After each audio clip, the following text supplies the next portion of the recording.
मी आहे ना, everything is fine. आपल्या आयुष्यात आलेली माणसं ही काही उगाच आलेली नसतात. प्रत्येक गोष्टी मागे काहीतरी कारण असतं. कुणाशी तरी काहीतरी ऋणानुबंध जुळलेले असतात. नाहीतर एवढ्या 125 करोड लोकसंख्येच्या देशात नेमक्या याच व्यक्तीशी आपली ओळख का होते याचं उत्तर कुणीही देऊ शकत नाही. जी नाती तयार होतात ती आपण जीवापाड जपावी. आपल्या जगण्यासाठी ज्या प्राणवायूची गरज असते तो प्राणवायू म्हणजे आपली माणसं.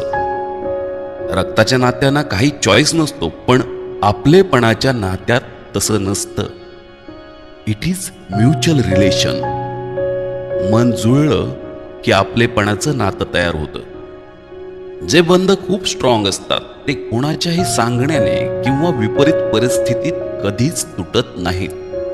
आपण खूप वाईट परिस्थितीतून जात असताना मित्राचे किंवा मैत्रिणीचे मी आहे ना एवढे शब्द संजीवनीसारखे काम करतात.